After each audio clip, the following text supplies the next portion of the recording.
Salamlar əziz və hörmətli izləyicilər. Bu videomuzdan əvvəl 2 mart və 9 mart tarixlərində keçirilən 1-ci və 2-ci zon olaraq 11-ci siniflərin buraxılış imtahanlarının mövzuatlarını qeyd etmişdim.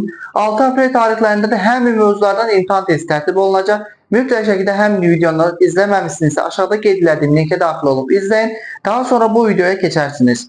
Orada mən sonda qeyd etmişdim ki, bundan sonra gələn növbəti videomuzda 1-ci zonaya düşən imtahan testlərinin içərisində 2-ci zonada olmayan və 2-ci zonaya düşən testlərdə 1-ci zonada olmayan imtahan testlərinin mövzuatlarını qeyd edəcəm demişdim.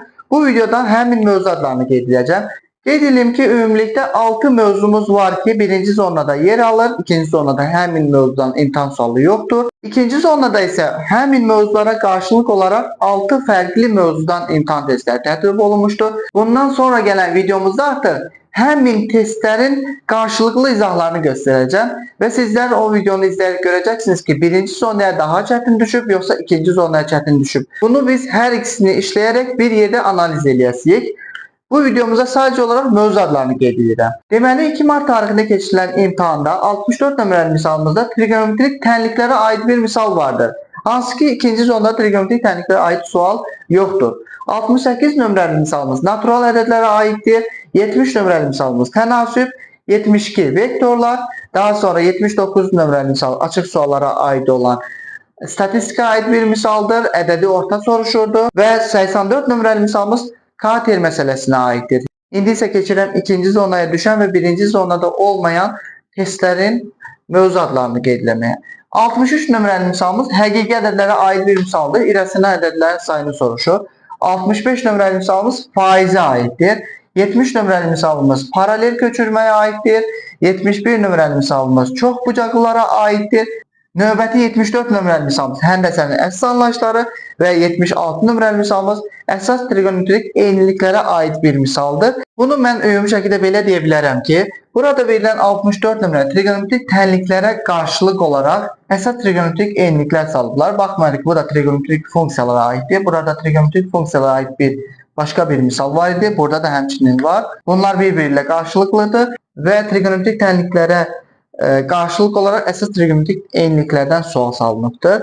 Növbəti misalımız natural ədədlər. Natural ədədlərə qarşılıq olaraq onlar salıblar həndəsənin əsas anlayışına aid bir sual. Maraqlı bir suallardır hər ikisi. 70 nömrəli misalımız tənasüb. Xüsusilə qeyd etmişdim ki, əvvəlki videolarımızda burada tənasüb düşürsə mütləq şəkildə faiz düşəcək deyə faiz ona qarşılıq olaraq salınıbdır. Növbəti 1-ci zonada olub 2-ci zonada olmayan misal növü statistikadır və 84 nömrəli misalımız Kater misalıdır. Burada 84 nömrəli misalımız yenə də tənliklər sistemi ilə həll olunan başqa bir cədvəl verilmişdi, ona aid bir misaldır. Yəni bu misal həmin mövzuya aid qarşılıqlı bir mövzudur və burada da həqiqi ədədlərə aid cədvəl verilibdir. Orada irəsional ədədlərin sayını tapın deyir. Yəni bu mövzuya aid misal da burada mən göstərə bilmirəm. Paralel köçürmə ilə statistika misalını səviyyələrini eyni formada götürmək olar, hər ikisi bir-birinə oxşardır deyə. Amma Kater məsələsi mütləq şəkildə burada salınan 84 nömrəli misalla uyğunlaşdırılmalıdır. Son olaraq bunu ümumi şəkildə qeyd edə bilərəm ki, 6 mövzu 2 mart tarixində, 6 mövzu 9 mart tarixində fərqli mövzular olaraq düşmüşdür. Bunları sürətli şəkildə bir daha qeyd etmək istəyirəm. 1-ci zonaya düşən trigonometrik tənliklər, natural ədədlər, tənasüb, statistika və Kater məsələsi. 2-ci zonada da eyni qayda olaraq həqiqi ədədlər, irəsional ədədlər deyə bilərsiniz, faiz misalı, paralel köçürmə, çox bucaqlılar, həndəsənin əsas anlayışları və əsas trigonometrik eyniliklərə aid fərqli başlıqlar altında misallar düşmüşdür.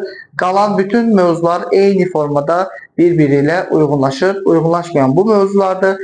6 aprel tarixində isə bütün bu mövzulara aid olan testləri nəzərdən keçirin ki, imtahanınızda mütləq şəkildə bu mövzulardan suallar salınacaq. Diqqətli olun, son günlər qalmış həvəsdən düşməyin, daha çox çalışın, daha çox əzm göstərin. İnşallah hər biriniz yüksək nəticələr əldə edərsiniz. Və son olaraq bunu da qeyd edib videonu yekunlaşdırıram. Növbəti videomuzda hər iki imtahana düşən testlərin bir yerdə analizini göstərəcəm, bir yerdə həllərini göstərəcəm, səviyyələrini müzakirə edəcəyik. Beləliklə bu videonun da sonuna gəldik. Videolarımızdan anında xəbərdar olmaq üçün mütləq şəkildə abunə olmağı, videolarımızı bəyənməyi, paylaşmağı unutmayın. Növbəti videolarda görüşənədək sağ olun, salamat qalın.